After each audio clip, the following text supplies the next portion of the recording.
Hi, I'm Brent Haynes with Woodsound Flutes, and I am so happy to be able to share with you an extremely gorgeous instrument that I have been dreaming of creating since 2013.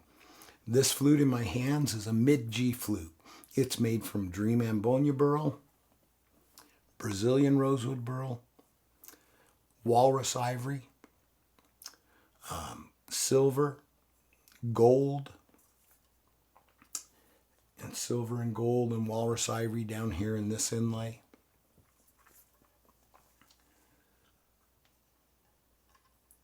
It's exceptionally beautiful. When I see a flute like this, even though I was the one that created it, I am amazed. I'm amazed at the beauty of the materials. I'm delighted with the way that we were able to work them and to create this instrument.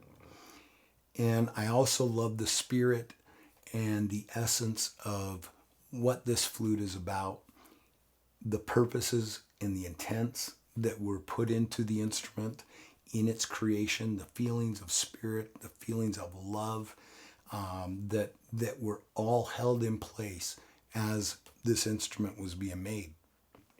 So you notice the shape of this inlay down here, and this inlay is here because there was a natural void that was in the blank that I started with. And I chose that blank specifically because of that void, because I knew that whenever you have some kind of a traumatic thing in a tree, whether it be a wormhole or whether sometimes it's a knot, and sometimes it's a natural void like this. Whenever you have something like that, that's most often the wood around that is most often the most beautiful wood in the entire piece of material that you're working with.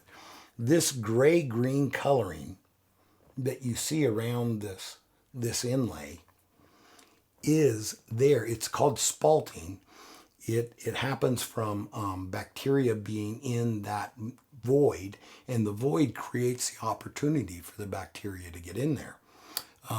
You can see similar things with a wood called ambrosia maple. Ambrosia maple is created when worms eat through the wood, and typically on ambrosia maple there'll be two wormholes that will go up through the wood, and all around the wormhole you'll have lines, these really characteristic lines that are created because of the bacteria and the spalting that takes place. And I used this blank because I wanted whatever was created because of that natural void. So the shape of this inlay was determined by what that void looked like. And when I finished with it, it looked like a polar bear to me. I kept thinking of a polar bear every time I looked at this inlay. Eventually, that's what led to us choosing a polar bear for the totem. So let's talk about the totem for a minute. So we've got this beautiful polar bear, and he is sitting over opening in the ice. The ice is, in this case, would be the sapwood of this totem, which is on the Dream Ambonia.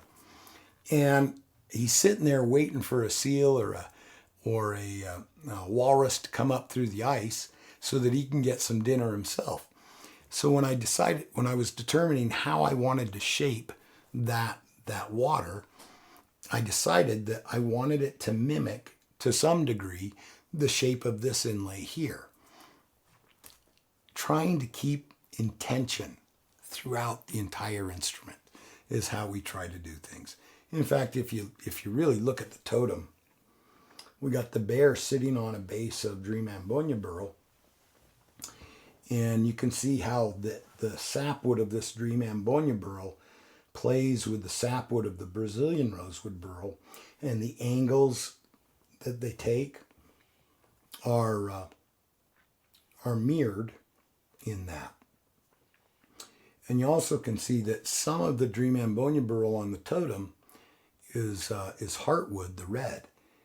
And in my mind, what I was actually thinking about was the melting of the polar ice caps, and that we have some that's melted, a little bit that's not, be in the sapwood.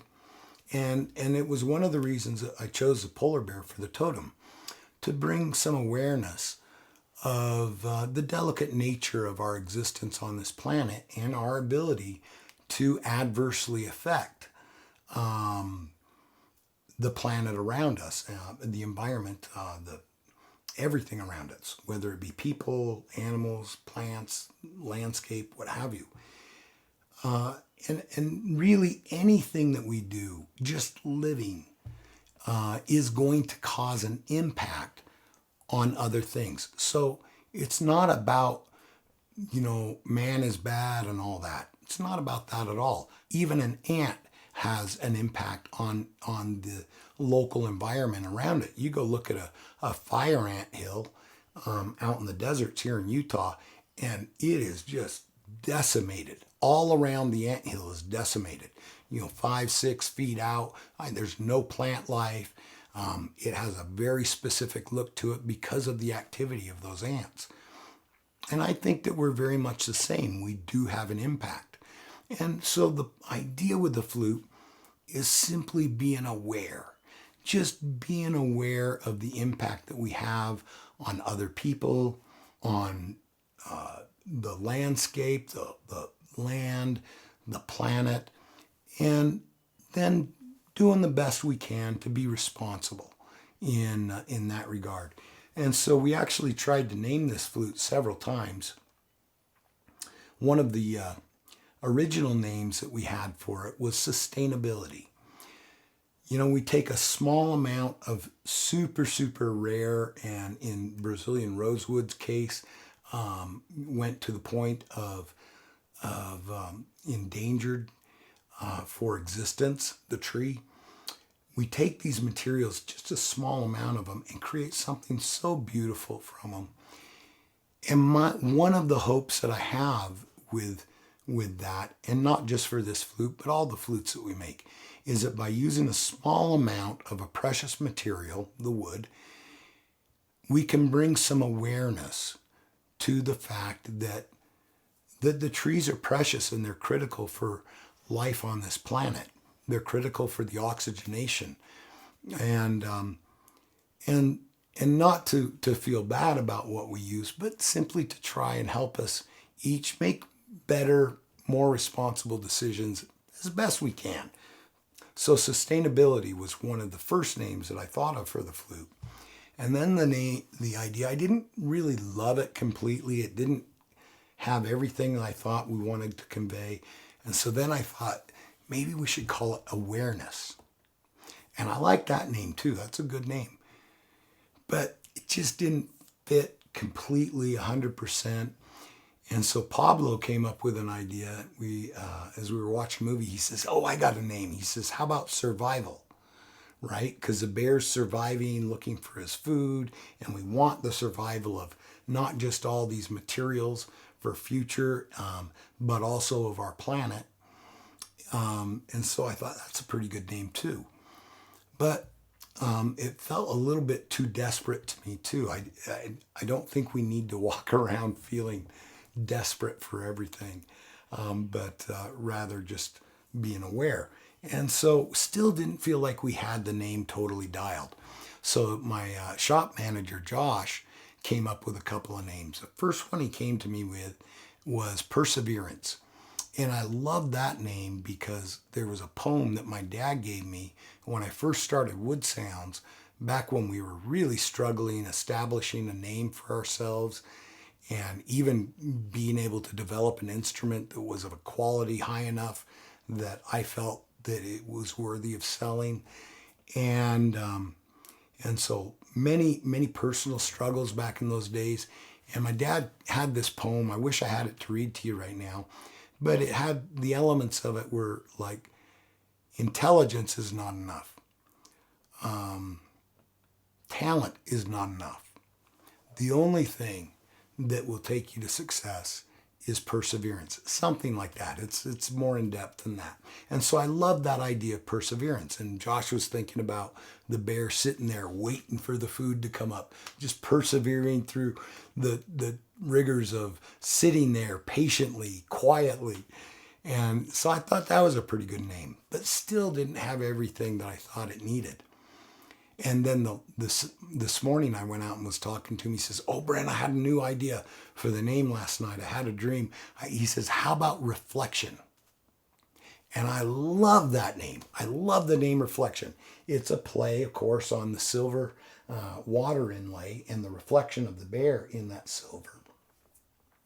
And also a play on the idea of us being reflective in our thinking and in what we do and our actions and so on. I hope you enjoy this flute, and if you have a dream flute, you have something you would like to talk about being created for you, I would love to talk to you about it. I got to tell you, I'm super excited for you to have the opportunity to see this flute being made. Pablo has been here now for a month videoing me in all sorts of processes that we go through to make these instruments. So I hope you enjoy this, and if you have questions, let me know. So I'm going to play a little bit of Fly Me to the Moon, Frank Sinatra, for you right now. I haven't figured the whole song out. At some point, I hope to have this song tabulated out for you so that you can enjoy. It's a little bit of a tricky song because the range is greater than the native flute. So at some point, I've got to make some decisions whether I'm going to change the bottom note or the top notes. But this is for my wife.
God bless. I hope you have a wonderful day.